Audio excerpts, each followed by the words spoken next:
ఈరోజు మనం senior intermediate లో ఉన్నటువంటి మొదటి చాప్టర్ అయిన సొల్యూషన్స్ నుండి బిట్స్ చేసుకోబోతున్నాం. Our topic is solutions. ఈ చాప్టర్ నుండి ఫస్ట్ మనం బిట్స్ తెలుసుకుందాం. నెంబర్ 1. ఓకే స్టూడెంట్స్, ఇక్కడ ఇచ్చినటువంటి క్వశ్చన్ ఒకసారి గమనించినట్లయితే, when the volume of the solution is doubled, the following becomes exactly half. దీని అర్థం ఏంటంటే, మనకి వాల్యూమ్ని కానీ డబుల్ చేసినట్లయితే ఒక సొల్యూషన్లో ఇక్కడ ఇచ్చినటువంటి 4 ఆప్షన్స్లో మనకి ఏది ఎగ్జాక్ట్లీగా హాఫ్ అవుతుంది అని చెప్పి అడుగుతున్నాడు. సో మనం ఇక్కడ వాల్యూమ్ ఆఫ్ ది సొల్యూషన్ అనేది డబుల్ చేయాలంటున్నారు.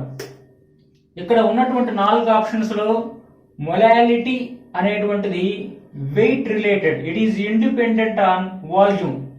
సో మోల్ ఫ్రాక్షన్ కూడా వెయిట్ రిలేటెడ్, అంటే I mean number of moles. Number of moles means wait by gram molecular weight. So ఇది కూడాను మనకి వెయిట్ రిలేటెడ్. తర్వాత మొలారిటీ. సో మొలారిటీ మనం తీసుకున్నట్లయితే molarity equal to number of moles of solute present in 1 liter of the solution. So it is volume related. అదే weight percent గా తీసుకున్నట్లయితే ఇది కూడా వెయిట్ రిలేటెడ్.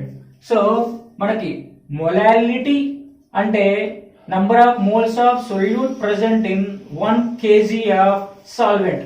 ఇది weight related, independent on volume. Mole fraction గా తీసుకున్నట్లయితే ఇది వెయిట్ రిలేటెడ్. ఇక్కడ మొలారిటీ తీసుకున్నట్లయితే number of moles of solute present in 1 litre of the solution, అంటే వాల్యూమ్ కి సంబంధించింది, ఇది వెయిట్ కి సంబంధించింది. సో మనకి ఆన్సర్ ఏంటి అంటే మొలారిటీ. దీన్ని మనం ఇప్పుడు ఎక్స్ప్లెయిన్ చేసుకుందాం. సో మనకి formula molarity is equal to number of moles of solute present in 1 litre of the solution. So మనకి ఇనిషియల్ గా తీసుకుంటే మనం మొలారిటీ అంటే ఇనిషియల్ గా మనం తీసుకున్నప్పుడు సొల్యూషన్ యొక్క మొలారిటీని N1 అనుకుందాం. వాల్యూమ్ ని కానీ తీసుకున్నట్లయితే V1 అనుకుందాం. సో మనము వాల్యూమ్ ని ఇప్పుడు డబుల్ చేయాలి. So when volume becomes double, ఇప్పుడు వాల్యూమ్ ని మనం డబుల్ చేస్తున్నాం. ఎప్పుడైతే మనం సొల్యూషన్ యొక్క వాల్యూమ్ ని డబుల్ చేసామో మనకి మొలారిటీ చేంజ్ అవుతుంది. సో మనం వాల్యూమ్ ని డబుల్ చేసిన తర్వాత కాన్సన్ట్రేషన్ చేంజ్ అవుతుంది, కాబట్టి చేంజ్ అయినటువంటి కాన్సన్ట్రేషన్ ని M2 అని అనుకుంటున్నాం. సో మనకి వాల్యూమ్ ని చేంజ్ చేస్తే అందులో ఉన్నటువంటి సొల్యూట్ యొక్క నంబర్ ఆఫ్ మోల్స్ ఏం మారవు, కాబట్టి మనకి సొల్యూట్ ఏమనుకుంటున్నామంటే N అనే అనుకుంటున్నాం, సేమ్ గా తీసుకుంటున్నాం. డివైడ్ బై మనకి వాల్యూమ్ ని డబుల్ అంటున్నాం కాబట్టి ఇక్కడ వాల్యూమ్ ఏం చేసుకుంటున్నాం 2V1 అని చెప్పి తీసుకుంటున్నాం. ఇక్కడ ఈ 2V1 అనేటువంటిది దేనికి సమానం అంటే చేంజ్ అయిన వాల్యూమ్ కి సమానం. చేంజ్ అయిన వాల్యూమ్ కి సమానం. ఇక్కడ మనకు యాక్చువల్ గా V2 అని తీసుకోవాలి. సో ఇక్కడ మనం V2 అని కానీ ఒకవేళ మనం తీసుకున్నట్లయితే ఇక్కడ చేంజ్ అయిన volume V2 is equal to దేనికి సమానం 2V1 కి. ఇక్కడ 2V1 మనం ఎందుకు తీసుకున్నాం అనుకుంటే ఇనిషియల్ వాల్యూమ్ ను మనం డబుల్ చేసాం. ఇనిషియల్ వాల్యూమ్ ను డబుల్ చేసాం కాబట్టి 2V1 అనుకున్నాం. సో వాల్యూమ్ ను డబుల్ చేయడం వల్ల కొత్త వాల్యూమ్ మనకు వస్తుంది, అంటే చేంజ్ అయిన వాల్యూమ్ వస్తుంది. సో చేంజ్ అయిన వాల్యూమ్ V2, సో N/V2 అని తీసుకున్నాం. బట్ యాక్చువల్ గా మనకి V2 ఈజ్ ఈక్వల్ టు ఏమవుతుంది 2V1 అవుతుంది. సో ఇప్పుడు M2 ఈజ్ ఈక్వల్ టు మనకు formula number of moles of solute divide by 2V1 అవుతుంది. ఎందుకంటే మనకి ఇక్కడ చేంజ్ అయిన వాల్యూమ్ వచ్చేసరికి 2V1 కాబట్టి. సో మనకి ఇది ఈక్వేషన్ నంబర్ 1 అనుకుంటే ఈక్వేషన్ నంబర్ 1 నుండి మనకి M1 ఈజ్ ఈక్వల్ టు ఏమవుతుంది N/V1. సో ఇక్కడ N/V1 అనేది దేనికి సమానం అంటే M1 కి సమానం. దట్ ఈజ్ ఈక్వల్ టు మనకి ఇక్కడ N/V1 అంటే M1, సో హాఫ్ M1 అవుతుంది. సో దీని నుండి మనకి మనం వాల్యూమ్ ని డబుల్ చేసిన తర్వాత ఏర్పడిన సొల్యూషన్ యొక్క మొలారిటీ ఇనిషియల్ మొలారిటీలో ఏమైంది హాఫ్ అయింది. సో కాబట్టి మనకు ఆన్సర్ ఏంటి అంటే నెంబర్ 3 అన్నమాట, molarity. Okay, bit number 2. 1 kg of NaOH is added to 10 ml of 0.1 normal HCl. ఇక్కడ మనకి ఏమేమి ఇచ్చారు అంటే 1 kg ఆఫ్ NaOH ఇచ్చారు. అంటే 1 kg ఆఫ్ NaOH అంటే ఇక్కడ kg అనేది లార్జ్ క్వాంటిటీ. అదేవిధంగా ఇక్కడ 10 ml ఆఫ్ 0.1 నార్మల్ HCl అన్నారు. సో ఇక్కడ మనకి చాలా స్మాల్ క్వాంటిటీ 0.1 నార్మల్ అని చెప్పి ఇచ్చున్నారు. ఇక్కడ ఈ యాసిడ్ అవుతుంది ఇది. ఇక్కడ 1 kg ఆఫ్ NaOH అన్నారు. సో మనం గమనించినట్లయితే ఈ రెండింటి నుంచి 1 kg NaOH అనేటువంటిది చాలా అమౌంట్ చాలా ఎక్కువగా ఉంటుంది. మనకి చూస్తేనే ఈజీగా చెప్పేయచ్చు ఇక్కడ ఏర్పడినటువంటి రిజల్టెంట్ సొల్యూషన్ కి ఏ నేచర్ ఉంటుంది అంటే బేసిక్ నేచర్ ఉంటుంది అని. కారణం ఏంటి అంటే ఇక్కడ 1 kg ఆఫ్ NaOH అని చెప్పి మనం తీసుకున్నాం. ఇక్కడ 0.1 నార్మల్ HCl అని చెప్పి అన్నాం. 10 ml తీసుకొని దీనికి యాడ్ చేస్తున్నాం.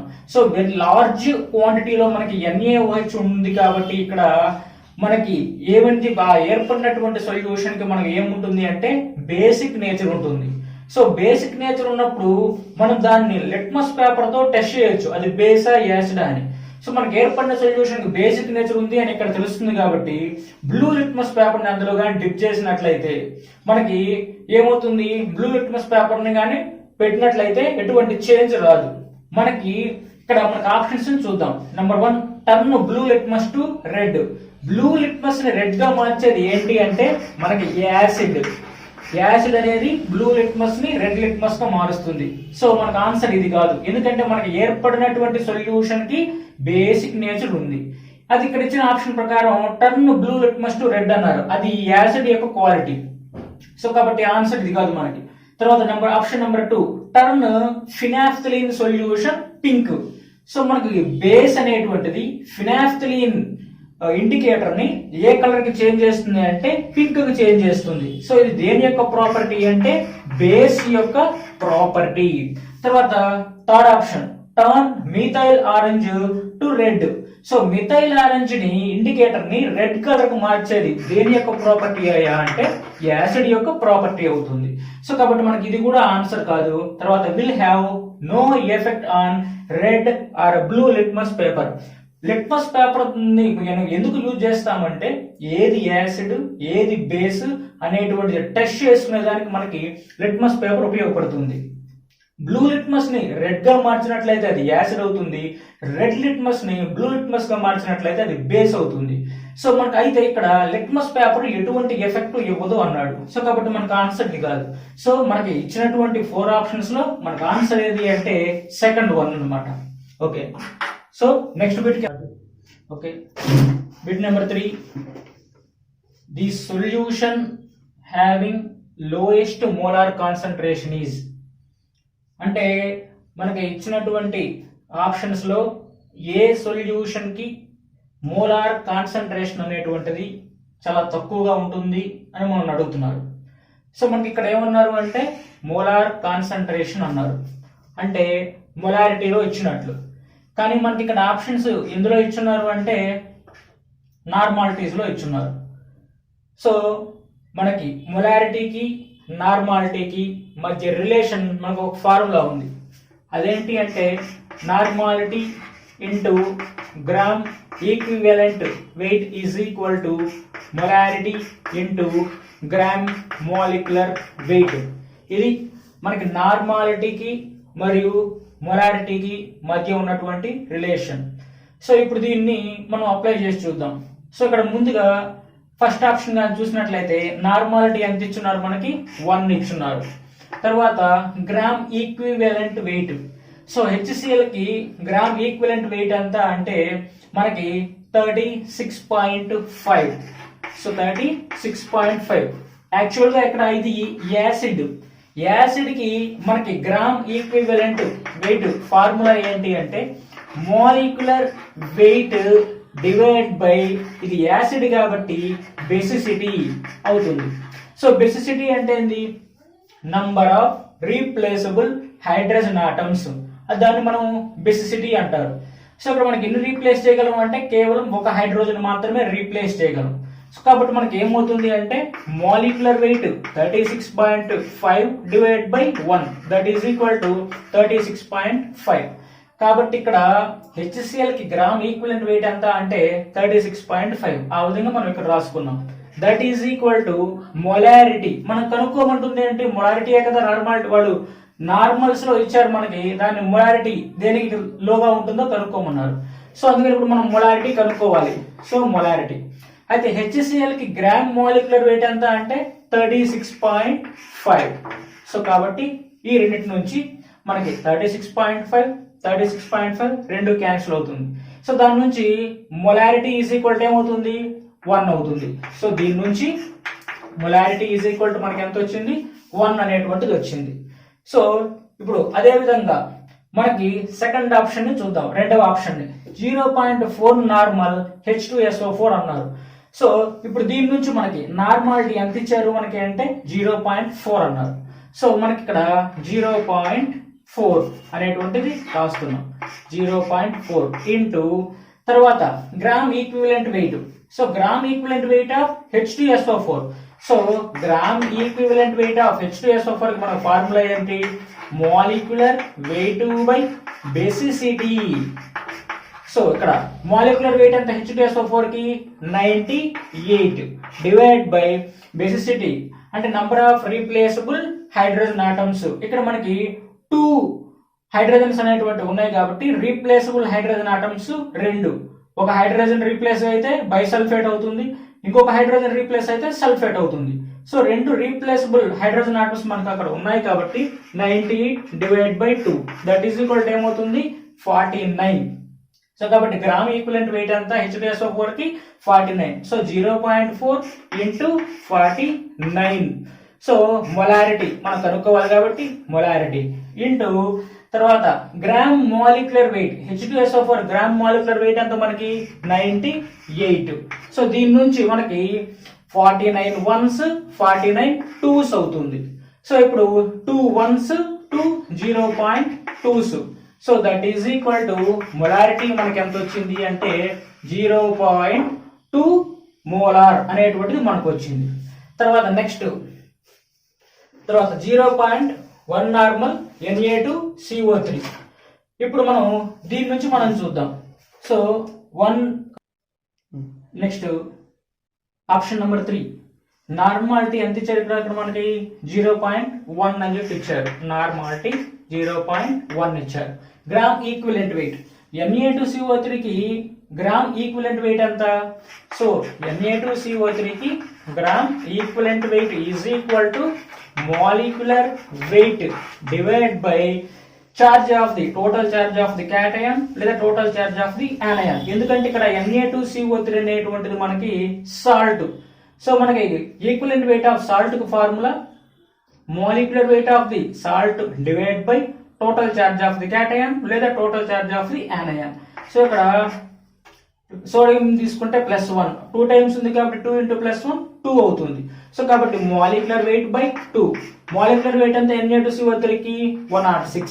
So divide by 2 that is equal to ఎంత అయింది 53. So gram equivalent weight of Na2CO3 ఎంత అంటే మనకి 53. సో కాబట్టి 53 ఇస్ ఈక్వల్ మొలారిటీ మనం కనుక్కోవాలి కాబట్టి మొలారిటీ ఇంటూ Na2CO3 కి మాలిక్యులర్ వెయిట్ ఎంత అంటే 106. సో కాబట్టి 106 0.53 1s అండ్ 53 2s. సో అదే విధంగా 2 1s ఇక్కడ 0.1 ఇక్కడ 2 ఉంది. సో ఇక్కడ 2 1s సారీ ఇక్కడ 2 ఉంది డివైడ్ బై 2 అవుతుంది. 0.53 1s and 53 2s. So that is ఇక్కడ నుంచి molarity is equal 0.1 divide by 2 అవుతుంది.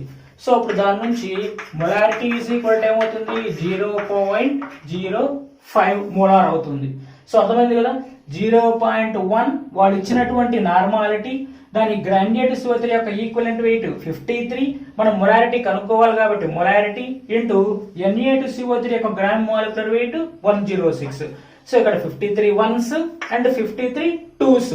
సో ఇక్కడ మనం మొలారిటీ కావాలి కాబట్టి ఈ 2 ని ఇటువైపు తీసుకొస్తే డివైడ్ బై అవుతుంది కాబట్టి 0.1 డివైడ్ బై 2 అంటే 0.05. Next option number 4 1 normal NaOH అన్నారు. సో నార్మాలిటీ ఎంత ఇచ్చారు మనకంటే 1 ఇచ్చున్నారు ఆల్రెడీ. సో NaOH కి గ్రామ్ ఈక్వివలెంట్ వెయిట్ ఎంత అంటే 40. సో ఎంత అవుతుంది 40 అవుతుంది. ఎందుకంటే gram equivalent weight of NaOH is equal to మనకు formula molecular weight of NaOH divide by acidity.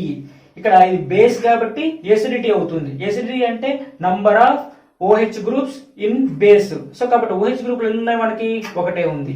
So కాబట్టి దట్ ఈస్ ఈక్వల్ NaOH కి molecular weight 40 divide by 1 is equal to 40 అవుతుంది. సో కాబట్టి 1 into 40 is equal molarity into gram molecular weight. So gram molecular wait అంటే NaOH కి 40. So కాబట్టి into 40. So 40 ones 40. So ఇక్కడ molarity is equal ఏమవుతుంది 1 అవుతుంది. So కాబట్టి మొలారిటీ ఈజ్ ఈక్వల్ 1. సో మనకి ఇచ్చినటువంటి క్వశ్చన్ లో ఇక్కడ ఉన్న ఆప్షన్ లో మనకి మోలార్ కాన్సంట్రేషన్ దేనికి తక్కువ అన్నారు. సో మనకి ఇచ్చినటువంటి ఆప్షన్స్ లో మనకి 0.05 అనేటువంటిది లోయెస్ట్ మోలార్ కాన్సంట్రేషన్ కాబట్టి మనకు ఆన్సర్ ఏది అంటే number 3 third option. Next bit number 4. In a normal solution of BaCl2, normalities of Ba plus 2 and Cl minus ions are in the ratio. ఇక్కడ ఏమడుగుతున్నారంటే క్వశ్చన్ లో మనకి in a normal solution of BaCl2 solution లో Ba plus 2 కి and Cl minus కి normality యొక్క ratio ఎంత అని చెప్పి మనం అడుగుతున్నారు. సో ముందుగా మనకి BaCl2 తీసుకున్నాం.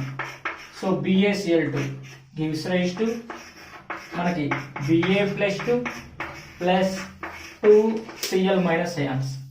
ఇక్కడ నంబర్ ఆఫ్ మోల్స్ ఎన్ని మనకనంటే బేరియం 1. అదేవిధంగా ఇక్కడ number of moles of chloride ions ఎన్ని అంటే 2. సో మనకి నంబర్ ఆఫ్ మోల్స్ ని మనం m అని చెప్పి అనుకుందాం. m నంబర్ ఆఫ్ మోల్స్ అని చెప్పి అనుకుందాం. సో మనకి దీని నుంచి equivalent of Ba plus 2 is equal to మనకి ఏమవుతుంది number of moles into valency factor. ఇది నంబర్ ఆఫ్ ఈక్వలెంట్స్ కి మనకు ఫార్ములా.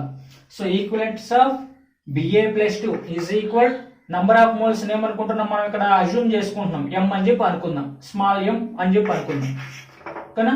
m ఇంటూ బ్యాలెన్సీ ఎంత ఉంది ఇక్కడ బేరియం కి 2 ఉంది. సో కాబట్టి 2. సో టోటల్ ఏంటి 2m. m into 2 is equal 2m. So equivalents of Ba plus 2 ఎంత 2m అవుతుంది. అదేవిధంగా మనం క్లోరైడ్స్ కూడా కనుక్కుందాం. సో నంబర్ ఆఫ్ మోల్స్ ఇక్కడ నంబర్ ఆఫ్ మోల్స్ ని మనం ఏమనుకుంటున్నాం m అనుకుంటున్నాం. అయితే ఇక్కడ ఎన్ని నంబర్ ఆఫ్ మోల్స్ ఉన్నాయి 2. సో కాబట్టి 2m కదా. సో 2 మోల్స్ అని చెప్పి అనుకుందాం. Number of moles is equal 2 moles. ఎందుకని ఇక్కడ 2 మనం రాసాం క్లోరైడ్ కి ముందు 2 నంబర్ ఆఫ్ మోల్స్ ఉన్నాయి కాబట్టి 2m అని చెప్పి రాసుకున్నాం. m అంటే నంబర్ ఆఫ్ మోల్స్. ఎన్ని నంబర్ ఆఫ్ మోల్స్ ఉన్నాయి మనకి క్లోరైడ్స్ 2 నంబర్ ఆఫ్ మోల్స్ ఉన్నాయి కాబట్టి 2m అవుతుంది. సో మనకి ఈక్వివలెన్స్ ఆఫ్ క్లోరైడ్ కి formula. So equivalence of chloride is equal ఏమవుతుంది మనకి number of moles into valency factor. So number of moles into valency factor మనకి ఏమవుతుంది that is equal number of moles into మనకి 2m into valency ఎంత దీనికి charge 1. So కాబట్టి into 1 that is equal ఏమైంది 2m అయింది. సో మనకి ఏమడుగుతున్నారంటే normalities of Ba plus 2 and Cl minus అంటున్నారు. సో ఇది ఎంత వచ్చింది మనకి 2m. ఏది Ba plus 2 యొక్క ఈక్వివలెన్స్ 2m. అదేవిధంగా Cl మైనస్ యొక్క equivalence 2m. So Ba plus 2 and Cl minus 2 యొక్క మనకి equivalence is nothing but నార్మాలిటీస్. So Ba+2 and Cl- యొక్క ఈక్వలెన్స్ యొక్క రేషియో ఎంత అవుతుంది అంటే 2m:2m. చూడండి ఇది క్యాన్సిల్ పోతే ఏమవుతుంది 1:1. సో కాబట్టి మనకి ఇచ్చినటువంటి ఆప్షన్స్ లో నార్మాలిటీస్ Ba+2 అండ్ Cl- అయాన్స్ యొక్క నార్మాలిటీస్ రేషియో ఎంత అంటే 3rd one అన్నమాట. సో మనం next bit number 5. When an oxide M2O3 is oxidized to M2O5, its equivalent is అన్నారు. ఇక్కడ M2O3 అనేటువంటిది ఒక ఆక్సైడ్, అది దేనికి చేంజ్ అయింది M2O5 కి మారింది. సో చూద్దాం M2O3 అనేది దేనికి చేంజ్ అయింది M2O5 కి చేంజ్ అయింది. ఇక్కడ మనం ఆక్సిడేషన్ నంబర్ తీసుకుంటే ఆక్సైడ్ కి ఛార్జ్ -2, 3 × -2 -6, అంటే ఇక్కడ దీని యొక్క ఆక్సిడేషన్ నంబర్ +3. ఇక్కడ తీసుకున్నట్లయితే -2, 2 × -5 -10, అంటే ఇప్పుడు ఇక్కడ దీనికి ఆక్సిడేషన్ నంబర్ +5. సో ఇక్కడ మనకి +3 నుండి +5 కి చేంజ్ అయింది. సో అంటే ఇక్కడ ఈ సెంట్రల్ మెట్ల M అనేటువంటిది +3 నుండి +5 కి తగ్గి, అంటే ఆక్సిడేషన్ నంబర్ పెరిగింది. అంటే ఇక్కడ ఏం జరిగినట్లు అంటే ఆక్సిడేషన్ జరిగినట్లు. ఎన్ని ఎలక్ట్రాన్స్ అంటే 2 ఎలక్ట్రాన్స్, +3 నుండి +5 కి చేంజ్ అయింది. సో అంటే 2 ఎలక్ట్రాన్స్ ఇక్కడ ఆక్సిడైజ్ అయింది.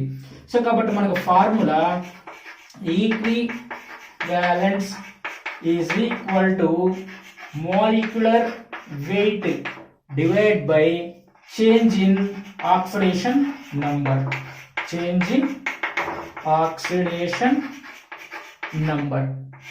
సో దీని నుంచి మాలిక్యులర్ వెయిట్ డివైడ్ బై ఎంత చేంజ్ అయింది అంటే 2 ఎలక్ట్రాన్స్ ఇక్కడ ఆక్సిడైజ్ అయ్యాయి, అంటే 2 ఆక్సిడేషన్ నంబర్ +3 నుండి +5 కి చేంజ్ అయింది, అంటే 2 ఎలక్ట్రాన్స్ లాస్ చేసుకొని +5 కి మారింది. So change in oxidation number ఎంత అంటే 5 - 3 = 2. సో కాబట్టి మాలిక్యులర్ వెయిట్ బై 2. కాబట్టి మనకు ఆన్సర్ ఏది అంటే second one. Next bit number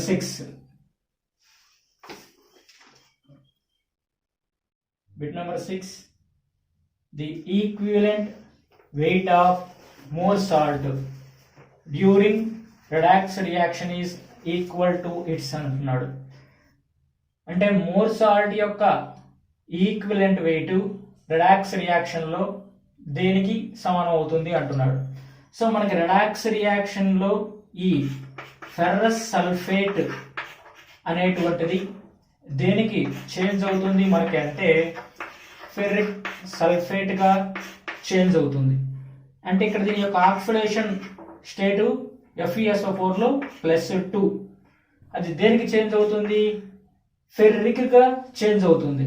SO4 కి ఛార్జ్ -2, 3 × -2 -6, అంటే ఇక్కడ ఛార్జ్ +3, అంటే ఇక్కడ ఆక్సిడేషన్ నంబరు +2 నుండి +3 కి చేంజ్ అవుతుంది. సో కాబట్టి change in oxidation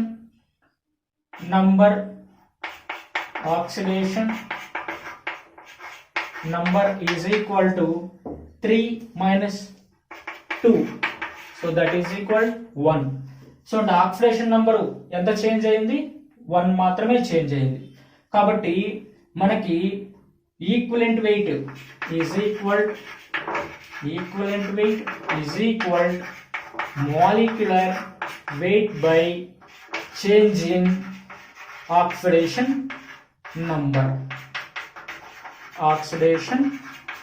number. That is equal to molecular weight divided by 1, that is equal molecular weight. So మనకు ఆన్సర్ ఏది అంటే 4th one. Okay next bit number 7. In an oxidation reduction reaction, MnO4- is converted to Mn+2. What is the number of equivalents of KMnO4? Molecular weight 158, present in 250 ml of 0.04 molar KMnO4 solution. ఇక్కడ మనకి ఇచ్చినటువంటి ఈ డేటాలో MnO4 minus అనేటువంటిది దేనికి convert అయింది అంటే Mn+2 convert అయింది. So MnO4 minus is converted to Mn+2. ఇందులో దీని యొక్క ఆక్సిడేషన్ నెంబర్ ఎంత అంటే +7. సో +7 నుండి దేనికి కన్వర్ట్ అయింది +2కి. కాబట్టి change in oxidation state is equal 7 - 2 is equal 5. So అంటే ఇక్కడ MnO4 మైనస్ Mn+2కి చేంజ్ అయింది కాబట్టి మొత్తం ఎన్ని ఎలక్ట్రాన్స్ ఇక్కడ రిడక్షన్ జరిగింది అంటే 5 ఎలక్ట్రాన్స్ రిడక్షన్ జరిగింది. మనల్ని ఏం కనుక్కోమంటున్నాడు ఇప్పుడు నంబర్ ఆఫ్ ఈక్విలెంట్స్ కనుక్కోమంటున్నాడు. నంబర్ ఆఫ్ ఈక్విలెంట్స్ అంటే నార్మాలిటీస్ లో కనుక్కోవాలి. కానీ ఇక్కడ మనకి ఇచ్చినటువంటిది ఎందులో ఇచ్చున్నారు మొలారిటీ 0. ఇక్కడ 0 వాల్యూ రేట్ లో ఇచ్చున్నారు 0.04 మోలార్స్ లో ఇచ్చున్నారు. అంటే ఈక్విలెంట్స్ కనుక్కోమంటున్నారు, మోలార్స్ లో వాల్యూ ఇచ్చున్నారు. అంటే మొలారిటీకి నార్మాలిటీకి మధ్య రిలేషన్ కూడా మనం ఇక్కడ కనుక్కోవాలి. దీని నుండి మనకి నార్మాలిటీ ఈజ్ ఈక్వల్ టు మనకి ఫార్ములా ఏంటంటే మొలారిటీ ఇంటూ n ఫ్యాక్టర్ లేదా బ్యాలెన్సీ ఫ్యాక్టర్. ఇప్పుడు దీని నుండి normality is equal to molarity మనకి ఎంత ఇచ్చున్నారు 0.04 molar. So 0.04 into n factor ఎంత మనకి అంటే బ్యాలెన్సీ ఫ్యాక్టర్ ఎంత 5 కాబట్టి ఇంటూ 5. సో దాని నుండి నార్మాలిటీ ఈజ్ ఈక్వల్ దీన్ని ఎలా రాసుకోవచ్చు మనం 4/100 into 5. So 5 1s 5 20s 4 1s 4 5s that is equal 1/5 అంటే ఎంత 0.2. సో అంటే నార్మాలిటీ ఎంత వచ్చింది మనకి 0.2 వచ్చింది. మనల్ని కనుక్కోమనింది ఏంటి వీళ్ళు నంబర్ ఆఫ్ ఈక్వివలెంట్స్ కనుక్కోమన్నారు. సో మనకు నార్మాలిటీకి formula normality is equal number of equivalents in 1 litre of solution. దీన్ని నార్మాలిటీ అంటాం. నార్మాలిటీ అంటే number of equivalents of solute present in 1 litre of solution. అంటే ఇక్కడ మనకి వాల్యూమ్. సో వాల్యూమ్ వాళ్ళు మనకి ఇచ్చున్నారు.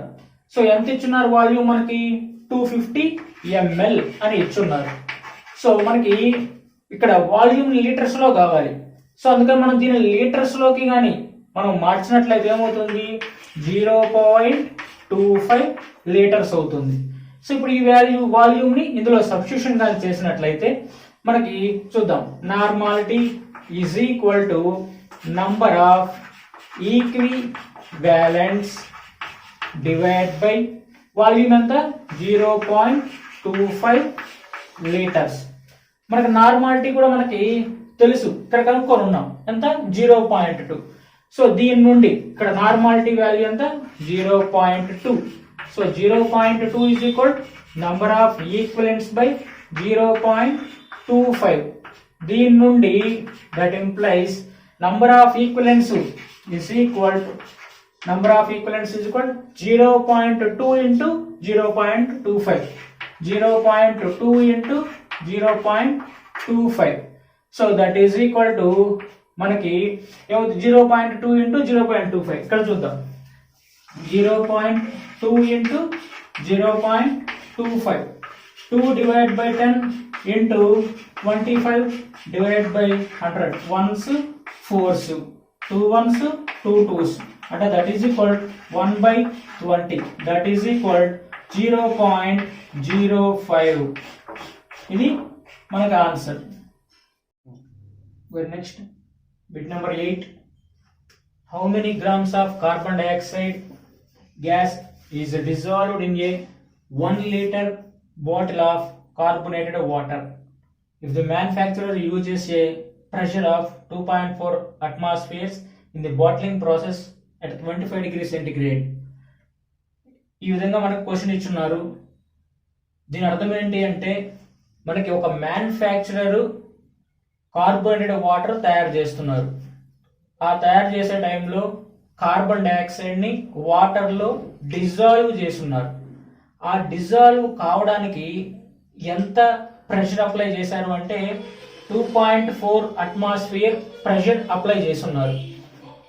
ఈ 2.4 అట్మాస్ఫియర్ ప్రెషర్ అప్లై చేసి ఎంత సొల్యూషన్ తయారు చేశారు? 1 లీటర్ తయారు చేస్తున్నారు. సో అంటే కార్బోనేటెడ్ వాటర్ తయారు చేయడానికి అక్కడ అప్లై చేసినటువంటి ప్రెషర్ 2.4 అట్మాస్ఫియర్స్.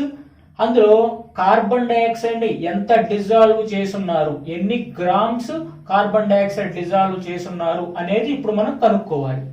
సో దీనికోసం మనకి ఇక్కడ ఏమి ఇచ్చున్నారు? KH అంటే హెన్రీ కాన్స్టెంట్ వాల్యూ ఇచ్చున్నారు కార్బన్ డైఆక్సైడ్ కి. Henry constant of carbon dioxide carbonate CO2 water ఎంత ఇచ్చున్నారు? 29.76 atmosphere per mole per litre at 25 degree centigrade దగ్గర ఇచ్చున్నారు. సో ఇప్పుడు మనకి ఇచ్చినటువంటి వాటిని మొత్తం రాసుకుందాం. ఫస్ట్ మనకి ప్రెషర్ ఎంత ఇచ్చున్నారు? 2.4 అట్మాస్ఫియర్స్ ఇచ్చున్నారు. అదేవిధంగా హెన్రీ కాన్స్టెంట్ KH వాల్యూ ఎంత ఇచ్చున్నారు? 29.76 అట్మాస్ఫియర్ పర్ మోల్ అంటే మోల్ ఇన్వర్స్ లీటర్ ఇది ఇచ్చున్నారు. ఇంకా మనకి ఏమి ఇచ్చున్నారు? ఈ విధంగా ప్రెషర్ ఇచ్చారు, హెన్రీ కాన్స్టెంట్ ఇచ్చారు. సో మనకి హెన్రీస్ లా నుండి ఫార్ములా ఏంటి? Partial pressure, the pressure is directly proportional to mole fraction of solute. దీని నుంచి pressure P is equal to proportionality constant కింద KH into mole fraction of solute అంటే that means concentration of solute అని. So దాన్ని మనం C అని చెప్పి రాసుకుంటున్నాం. ఇప్పుడు దీని నుంచి మనకి ప్రెషర్ తెలుసు, హెన్రీ కాన్స్టెంట్ తెలుసు, ఇక్కడ కాన్సంట్రేషన్ మనం కనుక్కుందాం. ఇప్పుడు దీని నుంచి P divide by KH is equal to C concentration అవుతుంది. మనకి ప్రెషర్ ఎంత ఇచ్చున్నారు? 2.4 అట్మాస్ఫియర్స్ ఇచ్చున్నారు. కాబట్టి 2.4 డివైడ్ బై మనకి హెన్రీ కాన్స్టెంట్ వాల్యూ ఎంత? 29.76. సో 29.76 ఇక్కడ 2.4 ప్రెషర్ యూనిట్స్ అట్మాస్ఫియర్స్ ఇచ్చున్నారు. మనకి హెన్రీ కాన్స్టెంట్ యూనిట్స్ ఏమి ఇచ్చున్నారు? Atmosphere mole inverse litre. Atmosphere mole inverse litre ఇచ్చున్నారు. ఇక్కడ అట్మాస్ఫియర్ క్యాన్సిల్ అవుతుంది. తర్వాత దట్ ఈస్ ఈక్వల్ టు ఏమవుతుంది? C అంటే కాన్సంట్రేషన్ యొక్క వాల్యూ అన్నమాట. ఇప్పుడు దీని నుండి ఇక్కడ దీని నుంచి C is equal to 2.4 divide by 29.76. ఇక్కడ మోల్ ఇన్వర్స్ న్యూమరేటర్కి వస్తే మోల్ అవుతుంది, ఈ లీటరు డినామినేటర్ లోనే ఉంటుంది. కాబట్టి సో ఇక్కడ concentration C is equal 2.4 divide by 29.76. ఇక్కడ మోల్ ఇన్వర్స్ న్యూమరేటర్కి వస్తే మోల్, డినామినేటర్ లో లీటర్ ఉంది కాబట్టి మోల్స్ పర్ లీటర్.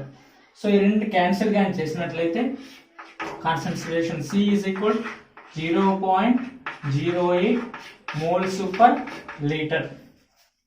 అంటే అక్కడ అతను మ్యానుఫ్యాక్చరర్ ఇక్కడ తయారు చేసేటప్పుడు 0.08 మోల్స్ ఆఫ్ కార్బన్ డైఆక్సైడ్ ని 1 లీటర్ సొల్యూషన్ లో డిజాల్వ్ చేస్తున్నాడు. అయితే మనల్ని కనుక్కోమనింది ఏంటి? How many grams of carbon dioxide dissolved in 1 litre of the solution అన్నాడు. సో ఇక్కడ concentration is nothing but number of moles present in 1 litre of solution. So దీని నుండి C is equal 0.08 moles per litre. అంటే 1 litre solution లో 0.08 moles ఉన్నాయి 1 litre లో. So దీని నుంచి number of moles N is equal weight by gram molecular weight. So number of moles ఎన్ని moles వచ్చింది మనకి? 0.08. సో దీని నుంచి 0.08 మనకు కనుక్కోమనింది how many grams of carbon dioxide అన్నాడు, అంటే వెయిట్ కనుక్కోమన్నారు. సో కాబట్టి weight divide by gram molecular weight. దేని gram molecular weight? Carbon dioxide యొక్క మనం వెయిట్ కావాలి కాబట్టి గ్రామ్ మాలిక్యులర్ వెయిట్ కావాలి కాబట్టి కార్బన్ డైఆక్సైడ్ కి gram molecular wait 44. That is equal W is equal 0.08 into 44. That is equal to 3.52 grams. ఇది మనకు ఆన్సర్ అవుతుంది. సో ఇప్పుడు మనకు answer number 1. So next bit. Okay, next bit number 9. The boiling point of benzene, methyl alcohol, aniline and nitrobenzene are 80 degrees centigrade, 65 degrees centigrade, 184 degrees centigrade and 212 degrees centigrade.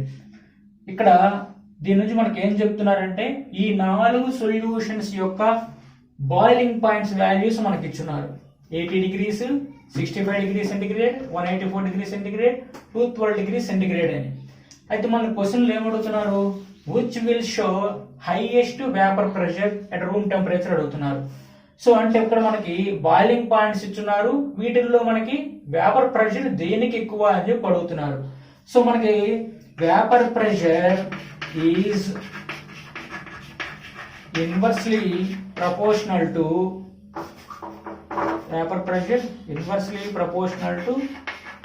Boiling point. So దేనికైతే vapour pressure ఎక్కువగా ఉంటుందో అంటే త్వరగా vapour అయిపోతుందో దానికి boiling point ఏ విధంగా ఉంటుంది? తక్కువగా ఉంటుంది అని. అంటే త్వరగా వేపర్ అయిపోతుంది అంటే లో టెంపరేచర్ దగ్గరే బాయిల్ అయిపోతుంది అని దాని అర్థం. సో కాబట్టి vapour pressure is inversely proportional to boiling point. So మనకి ఏమడుగుతున్నారు? హైయెస్ట్ వేపర్ ప్రెషర్ అడుగుతున్నారు. సో వేపర్ ప్రెషర్ ఎక్కువగా ఉంది అంటే బాయిలింగ్ పాయింట్ ఏ విధంగా ఉండాలి? తక్కువగా ఉండాలి. సో ఇక్కడ మనకి ఇచ్చినటువంటి ఆప్షన్స్ లో బాయిలింగ్ పాయింట్ అనేది దేనికి తక్కువగా ఉందో గమనించుకుందాం. So 80 degrees centigrade, 65 degrees centigrade, 184 degrees centigrade and 212 degrees centigrade. So వీటిలో మనకి లీస్ట్ ఉంది ఏంటి? 65 degrees centigrade. సో ఇక్కడ ఈ సొల్యూషన్స్ కి వరుసగా మనకి బాయిలింగ్ పాయింట్స్ వాల్యూస్ ఇచ్చున్నారు. వీటిలో మనకి లీస్ట్ గా ఉండేది ఏంటి? సెకండ్ది అంటే ఏంటి? Methyl alcohol. సో కాబట్టి మనకి బాయిలింగ్ పాయింట్ తక్కువగా ఉండేది ఏంటయ్యా అంటే మిథైల్ ఆల్కహాల్. బాయిలింగ్ పాయింట్ తక్కువగా ఉంది అంటే వేపర్ ప్రెషర్ ఎక్కువగా ఉంటుందని. సో మనకి హైయెస్ట్ వేపర్ ప్రెషర్ అన్నాడు కాబట్టి లీస్ట్ బాయిలింగ్ పాయింట్ ఉండాలి. కాబట్టి మనకి ఆన్సర్ ఏది అంటే second one. Okay, next bit number 10. Let's sing a song full of hope, full of pain. Why don't you sing along, my friend? For it's our last